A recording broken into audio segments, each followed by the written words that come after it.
Alright guys, we're back. We're still listening to Jordan Maxwell. He's talking about liberty. The lands of the free and the home of the free. We're not free or slave. Period. We're not free. This is not a free country. Now let me give you an example of how this law of the water works. Why is it that you have to go to court? People are always concerned about going to court. You go to court because you play basketball and tennis on a court. How do you play tennis on a court? You play with a racket. Why? Because it's a racket. That's what it is. It's a racket. Courts are a racket. When you understand it, you'll understand that we've all been ripped off and scammed. These words are very serious. We do not use words in terms with no avail. These words are very important. When you go into a court, what's the idea of going to court? It's a game, like basketball. The whole idea in a court is to put the ball back in the other guy's court. One team gets up and they throw the ball over to that team of lawyers. That team gets up and throws the ball back into their court. And consequently, it's a ball game. And the judge is wearing a black robe, so he is the referee. The judge is the referee. He doesn't care which side wins or loses because he's going to get paid anyway. So he couldn't care less.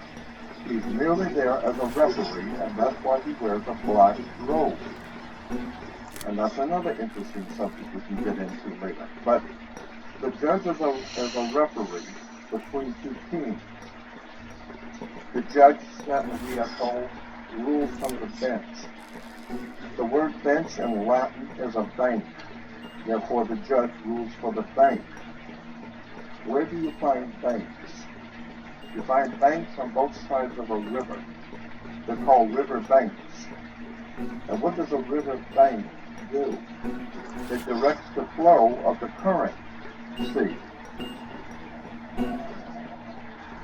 The juice. Consequently, your money is currency because it's the flow, the cash flow. And to give you an example of how this works. When a ship pulls into a harbor, all ships are referred to as female. Airships, rocket ships, sailing ships are always female. Why? There's a very good reason. Maritime Admiralty banking law says all ships are female because they're carrying items for money, and so consequently they are under Maritime Admiralty law. Admiralty is where we get the word admiral of the Navy. Let me give you an example of how this works. When a ship pulls into harbor, it parks at the dock, and it ties off at the dock. The captain has to provide for the port authorities a certificate of manifest, because yesterday the ship was not here, but this morning the ship pulled in, so it has manifested. So consequently, all the products, the $800 million worth of TVs or Toyotas, have manifested. So each one of those items coming off of that ship has come off of water. And they have come in a ship. And consequently, on a ship, all ships have a captain. The word captain comes from a Latin word capital, money. So the captain represents the money that's on board the ship. And as I said, the captain has to present to the port authorities a certificate of manifest for each and every item. How much does it weigh? What color is it? How many doors does it have? Etc. And consequently, the captain presents a certificate of manifest. The ship is sitting in its berth. And wherever a ship sits when it docks is called its berth. She sits in her berth, berthing a ship. Consequently, all the items, as I said, coming off that ship represent money. They came in on water. They are Maritime Admiralty product. And this is true all over the world. Now, when you were born, your mother's water broke. And when your mother's water broke, you came out. And this is why you have to have a birth certificate because you are a maritime admiralty product under international law. You are considered, your body is considered a maritime admiralty product. Your mother delivered you. This is why if you go to Sears and buy a refrigerator, they will ship it to you. They will deliver it. That's why you were in your delivery room. Your mother was delivering a product. Maritime admiralty. You came down your mother's birth canal. And once you, and as you're taking one of the televisions or the cars off the ship and it falls down and breaks, that's all right. Sometimes you're stillborn, so consequently you've lost money on that one. Therefore you have to have a death certificate. And it's always signed by the doc. The doc has to sign your birth certificate and your death certificate. All of these words and terms are maritime admiralty banking words. Now, therefore, you understand lawyers and judges and courts and government are all under international maritime admiralty law. All religions, all churches in the world operate under maritime law. This is why all churches are divided into denominations, like 20s and 50s and 100s. Serious. This is why they're called denominations, because all churches are nothing more than the product of maritime admiralty banking. It's an extraordinary story of occult treason, high treason and crimes against the state. Make no mistake about it, there has never been a country on the face of the earth as far back into history as you can go. There has never existed a country in which the people rose up and demanded their right to be free. Never. The concept of human, spiritual, intellectual, and physical freedom is a totally concept that has never, ever existed on the earth. The only time that has ever come into existence was the founding of this country, where it was understood that we were sovereigns and we owned our bodies, and consequently, since 1868, we're now under international maritime admiralty law. Think about this. When cowboys in the Indian movies, when the cowboys would ride into town, they'd get off the horse, they were wearing guns. How come they could walk into a bar carrying guns? And if two guys got in an argument, they could go out on the street and draw on each other in front of the sheriff's office, and the sheriff would do nothing. How come? How come that men could go out in the street and shoot each other in front of everyone and have nothing be done about it? The reason why is because before 1868, all Americans were considered sovereigns. And that's one of the nice things about being a sovereign, is you have the right to be yourself. And consequently, you need to understand that in one last point I'm going to make before I introduce the speaker, that in 1868 there was a corporation founded, and anyone can incorporate a company. Well, in 1868 there was a company incorporated. And in that particular company, the founders of that company called it, they referred to it as the United States Corporation. And they stipulated that anybody who would be a member of that corporation or work for that corporation would be called not an employee, but a citizen.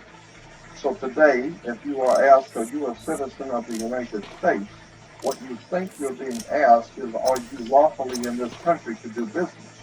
That's not lawfully what's being asked.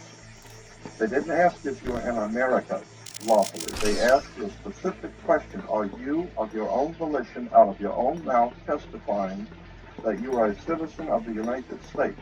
Because in that way, citizen of the United States means you are an employee of a foreign corporation operating on the international maritime law. So today, the President of the United States is the President of a privately owned company. The company is called the United States. And the word president is always a word that is used in corporate law. Banks have presidents.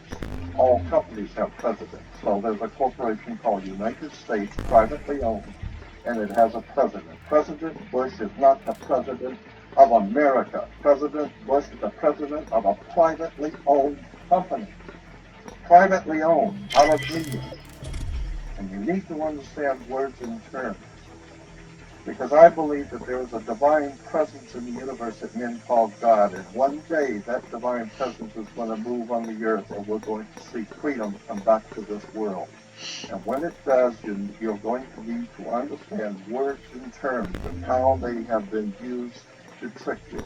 And that's the speech that today I'm introducing Jason Whitney to give you some ideas about how these words have been used to enslave you. And with that, I'd like to introduce my friend, Jason Whitney.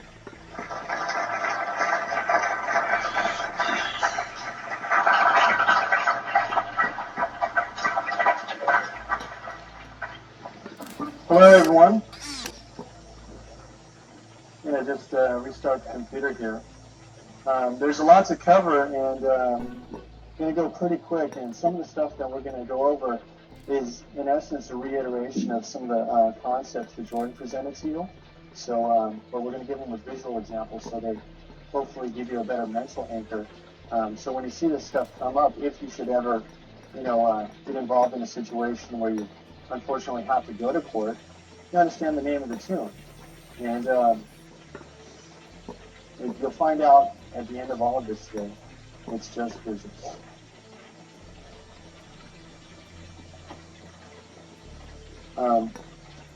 I was first introduced to Jordan Maxwell approximately 3.5 years ago.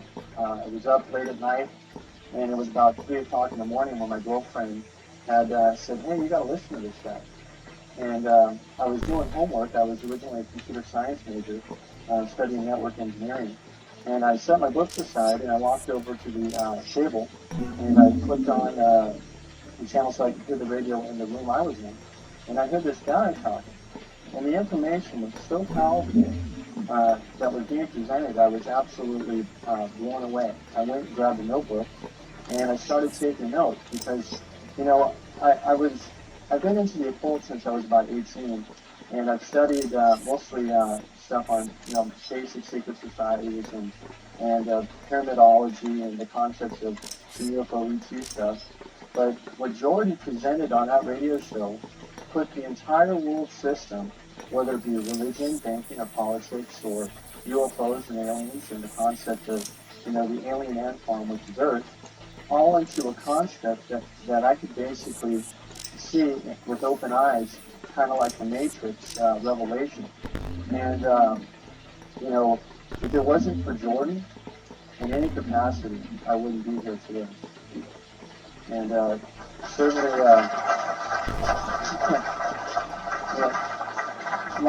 myself and a collective group of people that have become researchers, and I like to consider myself, in essence, still a neophyte because I'm not an expert on anything like Jordan. However, so many researchers that we have come into contact with have been facilitated into this particular paradigm as a result of Jordan's research. And like I said, in my particular opinion, Jordan is truly the godfather of occultism. So I'll just wait for this machine to boot up here so I can get to the good stuff. My presentation is predicated upon the images, but anyways, the world of admiralty that we're going to talk about today is a concept and it's a philosophy. With the system, Jordan explained that there's two kinds of law in the world. There's civil law and there's the law of water and money. Well, we have our common law system where collective groups of people come together and they agree to follow particular behavioral patterns. However, the banking system, or the gangsters, or whatever you want to call them, have collectively, through thousands of years, have set up a situation where they can manipulate people to superimpose a a legal system that is not based entirely on law, it's based on commerce.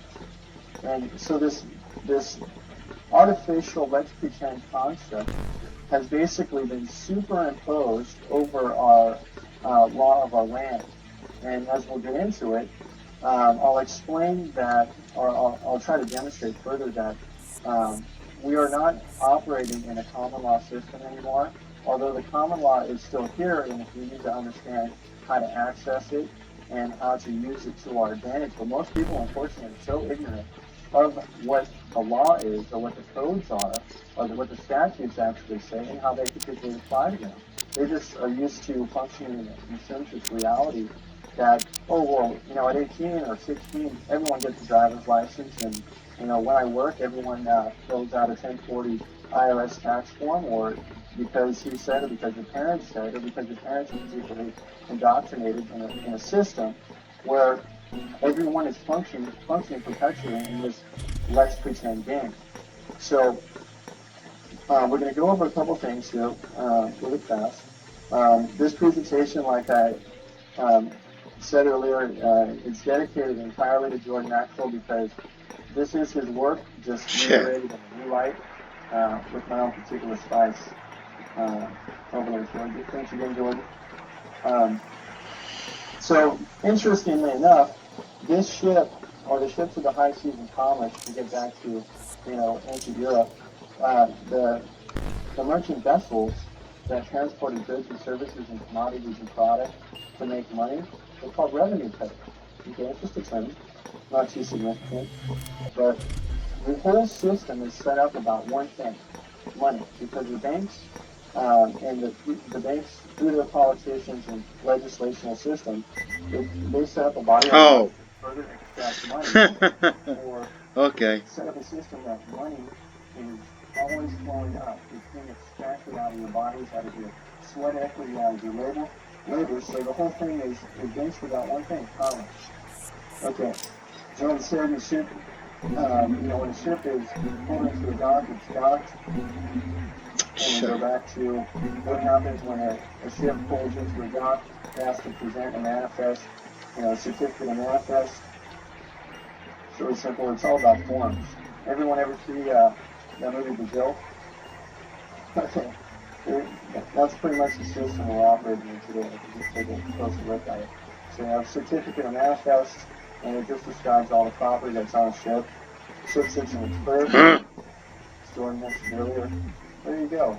The mother, in this system that we operate in Medicine Admiralty, it's a very esoteric system because the banking has been operating longer than 6,000. It's probably longer than recorded history, longer than the Code of Hammurabi, etc. But the mother is a vessel, or all of us are vessels, because going down. Point, but our bodies all the way down. We live within the confines of the skin. If you take the concept of your spiritual being. Okay, so it's an energy vessel. So the mother is a vessel delivering a product, swimming down the rivers of the birth canal, and it's delivered to the dock, or the dock door. And what is it? It's delivery of a human resource, because that's all we're considered, humans. We're human resources, and you get a birth certificate to vouch for that. It used to be that, if a child was born in a common law society, collective what's going on here? They recorded in the Bible or some sort of, official records, etc. But everything is about certifications or the bespoke fix, like in Brazil. So, certificate of live birth, and we're talking about money. We're a human resource. So what is money? It's energy. That's all it is. The system is set up that it's the control and flow of energy from generally the bottom up, the basis of the foundation of the people, up into the hands of the bankers that further perpetuate and just create more laws to further extract. Okay. We'll demonstrate this in just a moment. So battery is pretty much what we're considered, if anyone has seen the Matrix. Our bodies are our vessel. It's where we store the energy. We eat food, its energy is transferred to the sun, goes up through integrated biology, and it's the energy stored in the fat cells. Well, take a look at this. A nursery, in essence, if we're talking about the world of admiralty, and the ship pulling into the dock, getting to port, coming into port, we're getting all this paperwork, and it's all about money. The nursery is an energy farm, or a monetary farm. It's a production house. Kind of like the Matrix, you know. So we're going to go into some definitions from the law dictionary. What these terms mean. So I said we need to take a look at words because we're word-controlled people, right? And I'm not making any of this up. If you look at Valentin's law dictionary, the human being is a monster. So that's what, you know, when you walk into court, this is how they're looking at you. So you want to get your constitutional rights, you know, you want your liberties, not your freedom, but you want civil liberties. Well, that's scary. This guy, how does that apply to you? So let's take a look at what monster says. A monster is a human being by birth, but in some part resembling a lower animal. A monster hath no inherent blood, and cannot be the heir to any land, albeit it be brought forth in marriage. Okay, so what are we talking about here? Are we talking about a human being, which is in the law of admiralty or the law of banking? We're talking about a let's pretend game. Limited liability, no one taking responsibility for their actions. Has it all got to be white? Have we got a system where everyone wants to incorporate and not take responsibility for what's going on? And this guy over here, the real you that's aware and functions in like a state of common law, where it takes personal responsibility for everything he does, and you know, will make his wrongs right and everything. This guy, it's on a piece of paper only. That's the certificate of live birth. That's the stroke 6. That's the let's pretend game.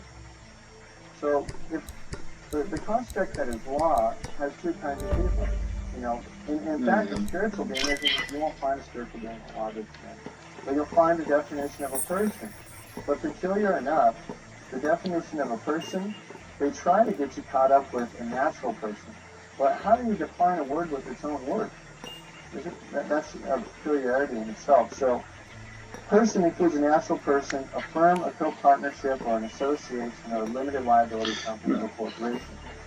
The entire essence of the let's pretend game is to get you to be one of these things, a corporation, functioning in a state of fascism, in a limited liability world, a let's pretend game, where no one takes responsibility for their actions. So we get into the construct of what the physical world versus the legal world is. You have the world of land, which they try to superimpose this matrix body over, of the world of admiralty. In a constitution which is predicated upon common law, we deal in the world of gold and silver. What happened to that, guys? You know, now we're dealing with Federal Reserve notes, which a note, by definition, is evidence of a debt. And anyone heard of national debt? Or how about income tax? You know, all income tax does is go to pay national debt. It doesn't pay the streets. It goes to pay the national debt. Oh. The Federal Reserve. And the Federal Reserve came into act in 1913. And that's a whole story in itself. And the taxes that are generated as a result of using Federal Reserve notes, who collects that? The IRS. When were they started? The same year as the Federal Reserve, 1913. But guess where the IRS is based out of, guys? Puerto Rico. It's not even an agency of the United States government. You know, that's a whole story in itself. So we have consciousness over here in the physical realm, but the legal realm is going to be devoid of consciousness. Present or represented. You ever heard the term in court? You're represented, or you need a attorney for represented. How do you get that on because there? we're playing in the let's pretend game over here.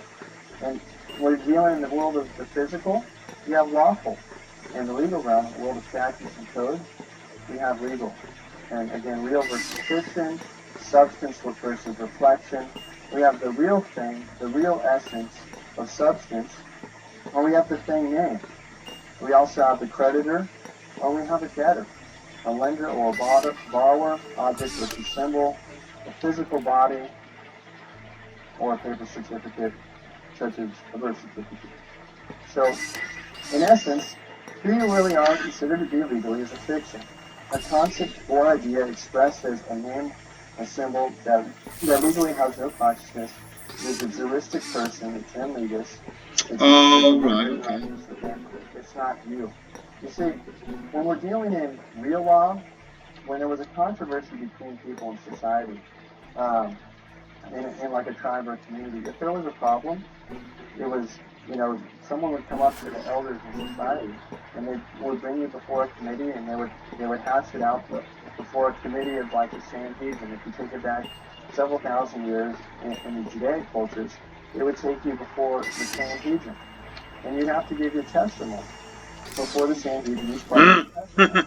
Okay, So I tried. if you look at the word testify, it comes from the word testicle, because you have to hold the males, which were the ones that functioned in commerce. The women were excluded from that.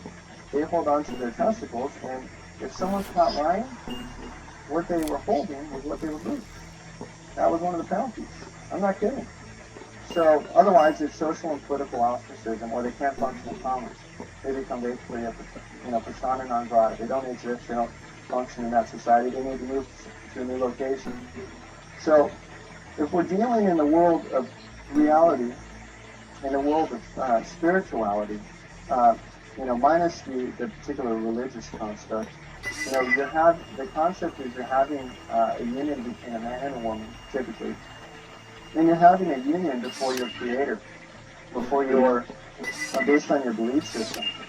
And that's all the unification you need, whether it be before a priest or a rabbi or what have you. It is your particular contract, your covenant with the person that you love. But now, we take a step forward into the world of the statutes. Oh, you damn. Or the codified system. We have the let's pretend game, where you need to get a marriage license. You have to ask for permission to do something you would normally do based on your own accord and before your creator or your particular religious or philosophical belief system, whatever God allowed for. But now we need to ask for permission from the man if you can have this relationship. Why? Because the whole system at large is predicated on commerce. It's now been boiled down to a business relationship. And if you don't think so, I've heard Jordan say this a million times, the first person that you're not going to see is the Lord. You're going to see the attorney. Okay? And you're going to talk about who's getting what, and it becomes a matter of contract. So you have to do application. So this is what we're operating in over here. We have a three-party marriage. Instead of just you and, your wife, I guess it could be a four-party marriage if you're still incorporating the spiritual dynamic of the creative force. But now you have your wife and your husband and the state. And if it's an application for a benefit or permission, that permission can be revoked or denied. And then you get into this, the construct of jurisdiction. The state, if they gave you anything, they can come in and take it away or tell you what to do and how to do it. And then you basically have to live and operate under the codes that are prescribed that dominate the application for the birth certificate, etc. So, such things as application for the permission to travel freely, you got to get a driver's license. License, in essence, if you follow it, it's predicated on a system of business. Okay, I just thought that would be funny. Yeah, and the name is all caps, and we'll get into that stuff a little bit later. License is certificate or the document itself which gives permission, authority, or liberty given to you for birth and act. So what we're talking about here is, anyone heard of just getting up on their own free will and accord and going somewhere because you just cared to do it? Or maybe it's a necessity, you need to go somewhere to get food and survive. You have an inherent system of rights that are bestowed upon you by the Creator that's predicated on natural law principles. What goes up must come down, etc. But again, the world of admiralty, or the guys that are considered are interested particularly in one thing, how to extract the wealth and power from the energy sources, which are the batteries that are you. Because all money in society nowadays is generated as a result of your potential and what you put into the system. Because Federal Reserve notes, they have no value whatsoever. They're backed entirely on the full faith and credit of the U.S. population. So without you backing these things up, they have no value at all.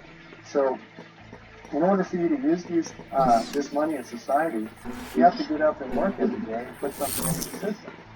And what you reap, you'll sow. So the system cannot perpetuate itself without you.